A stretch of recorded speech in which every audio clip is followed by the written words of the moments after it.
रीवा परिवहन विभाग या फिर ये कहें मध्य प्रदेश का पूरा परिवहन विभाग जो अक्सर अपने क्रियाकलापों के लिए चर्चाओं का विषय बना रहता है। क्रियाकलाप अगर अच्छे हों तो जनता को भी अच्छा लगता है और सुनने वाले को भी अच्छा लगता है, लेकिन जब क्रियाकलाप ऐसे हों कि नाम लेने में भी शर्म आ जाए तो फिर वो क्रियाकलाप क्या ही कहा जाए। रीवा आरटीओ विभाग की ऐसी कार्यशैली है कि आज ट्रक चालकों को गाड़ी निकालने में डर लगता है कि साहब अगर हम रीवा से गुजरेंगे तो हमें न जाने कितनी जगह लूटा जाएगा, कितनी जगह हमारे साथ मारपीट की जाएगी। और जब कोई आवाज़ उठाता है तो उसकी आवाज़ को कुचलने के लिए सहारा लिया जाता है एफआईआर का। हम ऐसा क्यों कह रहे हैं? क्योंकि मेरे साथ ये मौजूद हैं जो व्यक्ति हैं, आज ये रीवा आरटीओ के खिलाफ आवाज़ उठाते हैं, ट्रक चालकों की आवाज़ बनते हैं तो इनके खिलाफ एफआईआर कर दी जाती है।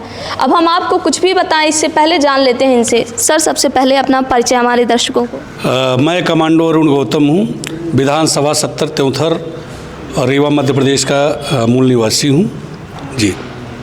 सर, आरटीओ के खिलाफ अक्सर आपको देखा जाता है कि आप आवाज़ उठाते रहते हैं और एक बार आपका वीडियो भी काफ़ी वायरल हुआ जिसमें आप कथित तौर पर कहते हुए नज़र आ रहे थे कि भागो भागो पकड़ रहे थे। क्या था मामला? देखिए, ये उस रात का और उस दिन का वीडियो है जिस दिन मुख्यमंत्री जी आए थे। और मुख्यमंत्री जी जब आए थे तो यही आरटीओ वाले जो आज चेक पोस्ट लगा करके गुंडागर्दी के साथ, सिविल के गुंडों के साथ ट्रक ड्राइवरों से अवैध वसूली कर रहे हैं, उस दिन और उस रात का सीन मैं इसलिए दिखाया कि जब मुख्यमंत्री जी त्योंथर में आए थे तो इनका पूरा बैरिकेटिंग ख़त्म था, इनका पूरा जो रंग पेंट था वो सब पोता हुआ था। मतलब ये लग रहा था कि कुछ है ही नहीं, ये लगता था कि यहाँ कभी वसूली हो ही नहीं रही है। तो वो सीन वो वीडियो हमने अपलोड किया था। और आज वही चीज़ है जो चीज़ पहले जो चीज़ उस दिन हो रही थी, आज वही चीज़ है, आज वही चल रहा है। इसके लिए अभी भी एक वीडियो आप देखी होंगी कि 13 तारीख का घटना है, 13 तारीख के सारा चीज़ हुआ और हमने स्थल पर गया, वहाँ पर पकड़ा भी उनको, पकड़ के पुलिस पहले से मौजूद थी। पुलिस के हैंडओवर मैंने उन दोनों गुंडों को किया सरकार। और तो करने के बाद फिर ये बताइए कहाँ का मामला था पहले? ये सोहागी चेक पोस्ट का मामला है। सोहागी थाने में आपने उनको सुपुर्द किया होगा? सुपुर्द किया, सोहागी थाने वाले वहाँ पर थे और उनके हैंडओवर उसको मैं किया, सुपुर्द किया। हैंडओवर करने के बाद क्या हुआ? वो आरटीओ के लोग थे या दलाल थे? नहीं, दलाल थे। कैसे पता करते हैं कि वो दलाल हैं? कुछ पहचान होती है? जैसे आरटीओ के लोग वर्दी पहने रहते हैं, नेम प्लेट लगाए रहते हैं, तो जो पकड़े थे, जिनको आपने पकड़ा था, उनके पास कुछ वर्दी वर्दी थी? देखिए, हमारे से चूँकि हर एक व्यक्ति जुड़ा हुआ है तो आरटीओ से कुछ निकाले हुए पहले के जो गुंडे लोग थे उनको निकाल दिया गया है। तो वो गुंडे हमारे कांटेक्ट में आए कि कमांडो साहब, आप अगर आरटीओ के खिलाफ इतनी आवाज़ उठाते हैं तो मैं इनका पूरा पहचान बता देता हूँ। ये चितकबरी वर्दी पैंट पहनते हैं और ऊपर कुछ भी पहन लेते हैं। तो हमने उनसे बोला कि भाई आपका आइडेंटिफिकेशन क्या है, आपका पहचान क्या है, क्या पार्टी वाले, आपके आई कार्ड है, क्या है, कुछ है? तो भागना शुरू कर दिए। आपने वीडियो में देखी होंगी कि एक ने भाग ही गया, एक नहीं 6 थे, 6 के 6 भाग गए। हमने 2 को तो पकड़ा, जिसको पकड़ा उसको छोड़ा, वो भाग गया। फिर दूसरे को जो इसमें बैठ करके आरटीओ की गाड़ी में ड्राइवर सीट में और बैग में पैसा ले रहा था, उसको हमने पकड़ा। अच्छा। और बड़ी बात यह है कि मेरे दिमाग में ये चीज़ आया कि मैंने थैले को उठाऊं और ले जा करके थाने में जमा करा दूं। फिर मुझे ऐसा लगा कि भाई इनका सरगना रवि मिश्रा इसका मेन सरगना है। कौन है रवि मिश्रा? रवि मिश्रा टीएसआई हैं, अभी सस्पेंड अपने आप को करा करके और सिर्फ रैकेट मतलब क्या बोलते हैं आपका गुंडा टैक्स का एक रैकेट चला रखा है कि अवैध वसूली कैसे हो। तो वो सिर्फ सस्पेंशन के नाम पर 4 बार्डर और 3 उड़नदस्ता। रवि मिश्रा का भी मैं आपको बता दूं कि ये 10 साल की नौकरी में अरबों रुपए कमाया है और इसके तरफ अच्छा ये बताइए कौन से 4 चेक पोस्ट हैं जहाँ पे आरटीओ द्वारा दलाली की जाती है? आरटीओ रहते हैं क्या? मनीष त्रिपाठी आरटीओ हैं, तो क्या वो रहते हैं या फिर कोई और रहते हैं? टीएसआई भी नहीं रहता। अच्छा, टीएसआई भी नहीं रहता। आरटीओ की तो आप बातें छोड़ दीजिए। तो आप फिर रहता कौन है वहाँ पे? कोई अधिकारी होते हैं? ये होम गार्ड दे रखे हैं। होम गार्ड जो थाने को होम गार्ड होते हैं, थाने को होम गार्ड रहते हैं, 3-4 होम गार्ड रहते हैं। और वो होम गार्ड इसलिए रहते हैं कि हमारे जैसे व्यक्ति जब जाके आवाज़ उठाएं तो एफआईआर हमारे ऊपर कैसे शासकीय काम में व्यवधान उत्पन्न करना, 353 का मुकदमा कैसे लिखा है, लूटपाट का मुकदमा कैसे लिखा है, ये तो वो भी फाड़ देते हैं जो इनका सरकारी दस्तावेज होता है। अब हम तो उससे बच गए चूँकि पूरा शासकीय काम में बाधा वाली बात आ रही है, तो आपने पूछा नहीं कि हम शासकीय काम में बाधा डाल रहे हैं, लेकिन जो अन्य लोग हैं, जैसा आप खुद कह रहे हैं कि रोका जाता है ट्रक चालकों को, तो जो होम गार्ड होते हैं वो रोकते हैं या फिर जो अन्य लोग होते हैं वो रोकते हैं? नहीं, होम गार्ड नहीं रोकते। जो सिविल के इनके गुंडे होते हैं जो इन्होंने पालतू पाल रखे हैं वो रोकते हैं और वही पैसा भी लेते हैं। होम गार्ड से कोई मतलब नहीं रहता उनसे। तो मैंने उस दिन पूछा कि भाई आप लोग क्या करते हैं, तो बोला साहब हम क्या करें, हमारा इसमें कोई रोल ही नहीं, अगर हम कुछ बोल देंगे तो हम सस्पेंड हो जाएंगे, हमको हटा दिया जाएगा। तो वहाँ पर जो सिविल वाले रहते हैं, और आपने जितना भी वीडियो अभी तक देखी होंगी, सिविल का ही व्यक्ति वसूलता है। मैं सरकार को बताना चाहता हूँ आपके चैनल के माध्यम से कि यदि अगर कोई व्यक्ति किसी से 100 रुपये राह चलते हुए ले ले तो उसके ऊपर आप 386, 384, 393 का मुकदमा कायम करते हैं। और एक जो आरटीओ के नाम पर खुलेआम लाखों रुपए वसूल रहा है, और अगर कोई व्यक्ति उसके खिलाफ आवाज़ उठाता है तो आप उसके ऊपर मुकदमा कायम करा देते हो। अच्छा, जब आप मुकदमा आपके ऊपर कायम हुआ तो आपने पूछा नहीं कि मैंने क्या शासकीय काम में बाधा डाला, क्या कारण है? आपसे थाने में भी पूछताछ हुई होगी? नहीं, हमारे से कोई पूछताछ नहीं हुई और इन्होंने एफआईआर को भी साइड में भी नहीं डाला है, चूँकि पूरे, हालांकि इसकी खबर पूरे ट्रक यूनियन वालों को भी पता चल गया। चूँकि मैं सबको बता दिया, हमारे से ऑल इंडिया ट्रक एसोसिएशन हमारे सब जुड़े हुए हैं, हमने उनको भी मैसेज कर दिया। और कांग्रेस पार्टी के जो हमारे वरिष्ठ नेता हैं, आदरणीय दिग्विजय सिंह राजा साहब, आदरणीय जीतू पटवारी जी और आदरणीय मुकेश जी जो कि मीडिया प्रभारी हैं, सलाहकार हैं, हमने सबको बता दिया, उन्होंने ट्वीट भी करके डाला है। परंतु बड़ी बात यह है कि जब एफआईआर को भी हम लोग इंतज़ार कर रहे हैं कि एफआईआर साइड में करें, एफआईआर की कॉपी मिले, इसके बाद ठीक है हम कानूनी प्रक्रिया से गुजरेंगे, लेकिन अवैध वसूली तो नहीं होने देंगे। अच्छा ये बताइए, जब ये पूरा क्रियाकलाप चल रहा है तो क्या आपने कभी आरटीओ से नहीं संपर्क करना चाहा? मनीष त्रिपाठी जी आरटीओ हैं, तो आपने कभी संपर्क नहीं करना चाहा कि सर इस पे रोक लगनी चाहिए, तो वो मिले क्या या फिर आप संपर्क ही नहीं किए? देखिए, मैं कई बार उनको फ़ोन किया, अभी भी आप बोलिए मैं फ़ोन करता हूँ, उनका फ़ोन उठता नहीं, फ़ोन नहीं उठाते। दूसरा चीज़, और जो रवि मिश्रा हैं तो उनकी बात मैं सुनता हूँ, व्हाट्सएप कॉलिंग करवाते हैं, वो भी जो उनके खास होते हैं उनसे व्हाट्सएप कॉलिंग में बात करते हैं। और ये आरटीओ जो आपके हैं ये तो फ़ोन उठाते ही नहीं हैं। और सबसे बड़ी बात यह है कि क्या ये सरकार, क्या ये शासन प्रशासन अंधा, बहरा, गूंगा हो गया है?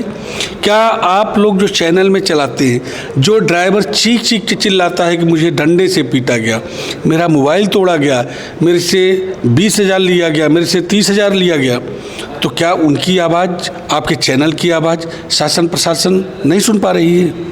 अच्छा, शासन प्रशासन की बात आ रही है, डिप्टी सीएम राजेंद्र शुक्ला यहाँ के हैं, कलेक्टर मैडम हैं, हर तरह के प्रशासनिक अधिकारी हैं, रीवा संभाग भी है, तो क्या लगता है क्यों नहीं सुनी जा रही है बात? बाकायदे वीडियो आ रहे हैं, फ़ोटो आ रहे हैं, ट्रक चालकों की सिसकियाँ सुनाई दे रही हैं, तो अधिकारियों, जो जिम्मेदार लोग हैं, उनके कान में जूं तक नहीं रेंग रही है। क्या कारण है? कहीं राज्य स्तर पर तो कोई मिली भगत नहीं है?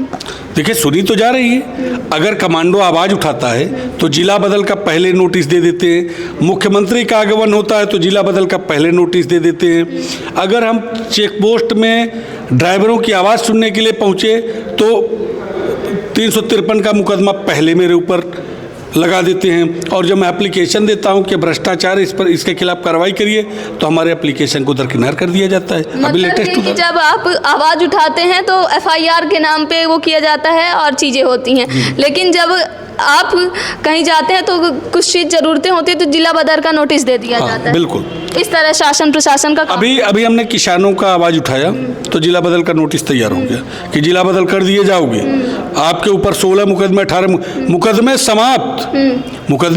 समाप्त हो चुके हैं, सब में दोष मुक्त हूँ। इसके बाद बोलते हैं कि समाप्त तो हो गया लेकिन हमारे रिकॉर्ड में है। ये जो उच्च अधिकारी उनका वक्तव्य होता है कि हमारे रिकॉर्ड में दर्ज है, पुलिस के रिकॉर्ड में।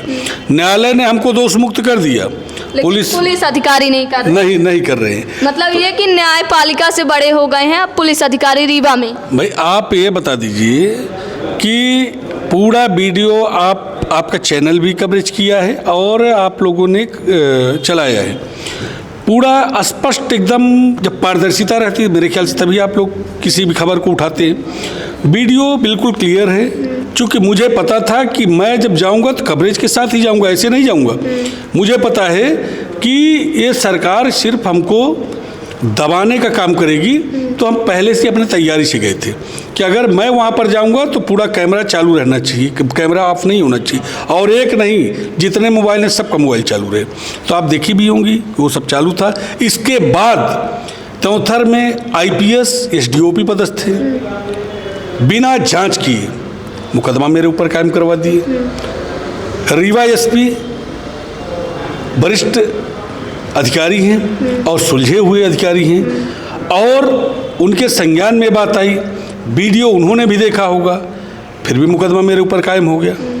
तो इससे तो ये अंदाज़ा लगाया जा सकता है कि भाई या तो हम पहले जैसे गुलामी से हमारा भारत जूझ रहा था, आज वही स्थिति फिर आ गई है कि हम शासन प्रशासन एक अंग्रेज बन गया है और हम इस सरकार में गुलाम बन चुके हैं। अच्छा, आप कांग्रेस के नेता भी हैं, बहुत से लोग ऐसे कहते हैं कि कमांडो अपनी राजनीति को चमकाने के लिए RTO की आवाज़ बन रहे हैं, ऐसे वीडियो वायरल करते रहते हैं। ऐसे में क्या कहना है, क्या लगता है, आप आवाज़ उठा रहे हैं या राजनीति चमका रहे हैं? देखिए, राजनीति अपनी जगह है, राजनीति अपनी जगह है और भ्रष्टाचार के खिलाफ आवाज़ उठाना। आप बताइए, क्या हमारे ट्रक चलते हैं? हमारे ट्रक थोड़ी चलते हैं, ना तो हमारे ट्रक हैं, हम तो एक गाड़ी से चलते हैं, ना तो हमारा कोई ऐसा बिजनेस व्यापार है। और हम तो किसानों के लिए लड़ते हैं, हम तो खेती भी नहीं करते, खेती करने वाले कोई और हैं, लेकिन आवाज़ हम उठाते। हम तो अभी आप कुछ दिन पहले देखी होंगी कि हमने गौशाला में छलांग मार करके जाकर वहाँ पर हमने निरीक्षण किया, हम तो वहाँ पर भी आवाज़ उठाते। हम तो PM आवास का जो भ्रष्टाचार है उस पर आवाज़ उठाते हैं, हम तो रोड नाली बिजली पानी सब पर आवाज़ उठाते हैं। तो राजनीति का यहाँ से राजनीति का और एक भ्रष्टाचार का रिश्ता कहाँ से आ गया? ये राजनीति से क्यों जोड़ना चाहते हैं? इसलिए कि इनको ये लगता है कि हम बोल देंगे भाई विपक्ष का नेता है तो चिल्लाएगा ही, लेकिन इससे जनता की सेहत में कोई फर्क नहीं पड़ने वाला है। रीवा RTO की जो अवैध वसूली होती है उसको लेकर कहा जाता है कि जो वसूली लगाई जाती है, जैसे अब बात कर ली जाए मनगांव से या जोगनिहाई टोल प्लाजा से थोड़ा आगे जो वसूली लगाई जाती है, उसमें दावा किया जाता है कि रीवा RTO द्वारा चेकिंग नहीं लगाई गई है, बल्कि वो उड़न दस्ता जो होते हैं उनके द्वारा पूरी चेकिंग लगाई गई है। तो क्या लगता है, खुद RTO साहब कहते हैं कि उड़न दस्ता के द्वारा चेकिंग लगाई गई है और अपना पल्ला झाड़ते नजर आते हैं, उनके लिए क्या कहेंगे? उड़न दस्ता क्या RTO के अंतर्गत नहीं आता? देखिए, ये तो मनीष त्रिपाठी जी सीधे आंख में मिर्ची मिला करके जनता के आंख में धूल झोंकने का काम कर रहे हैं। ये आप बताइए कि जब आपने चेक पोस्ट हटा दिए, चेक पॉइंट का मतलब ये है कि कभी यहाँ पर लगा के चेक किए, कभी कहीं चेक कर लिए।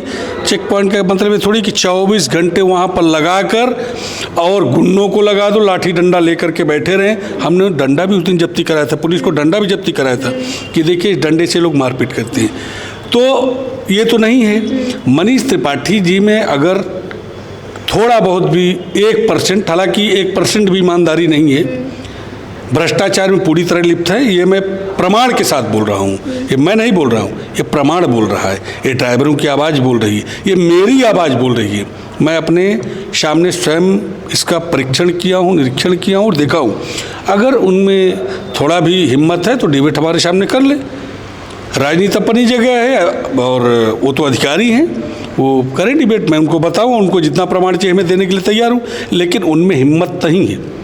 ये न तो इन गुंडों को हटा पाएंगे, न तो इन वसूलबाजों को हटा पाएंगे, ये खुद हट जाएंगी, इतना हिम्मत है उनमें जी। अच्छा ठीक है, तो सुना आपने कमांडो अरुण गौतम को, लेकिन इन सब के बीच एक विषय सबसे ज़्यादा सोचने वाला है कि आरटीओ मनीष त्रिपाठी जी संभाग के अधिकारी भी हैं, बाकायदे रीवा आरटीओ भी हैं। तो साहब जब वीडियो वायरल हो रहा है, सबूत सामने है, तो कार्यवाही क्यों नहीं? क्योंकि गाड़ी छोड़ने, चलो ठीक है कुछ गाड़ियों के होते हैं कागज़ वो, लेकिन उनके साथ मारपीट का हक कौन दिया है?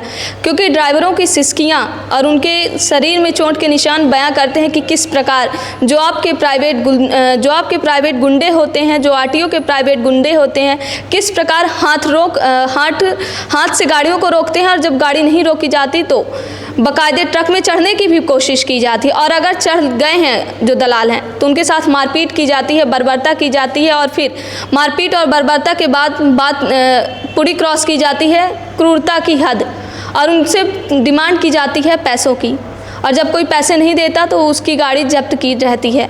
यानी कि ना तो उनको चालान दिया जाता है, कहते हैं कि ऑनलाइन चालान होता है, लेकिन रीवा आरटीओ में ऐसा होता है कि आपको ऑनलाइन चालान भी नहीं मिलता है। और यही कारण है कि इसी तरह जो है तो आरटीओ की जो धांधली है वो चलती रहती है, और अगर कोई आवाज़ बनता है, कोई आवाज़ उठाता है, तो उस आवाज़ को कुचलने के लिए बाकायदे FIR दर्ज की जाती है। फिलहाल देखते हैं कि क्या कुछ कार्यवाही होती है, लेकिन सबसे बड़ा सवाल यही है कि रीवा आरटीओ में जो मची लूट है, रीवा आरटीओ की जो क्रूरता है, आखिर कब तक चलेगी, और कब तक ट्रक चालकों को अपनी सांस गिन कर निकलना पड़ेगा कि साहब कहीं से भी निकल जाएं, लेकिन रीवा जाने की नौबत ना आए। वीडियो जर्नलिस्ट नीरज के साथ सोनाली दुबे की रिपोर्ट।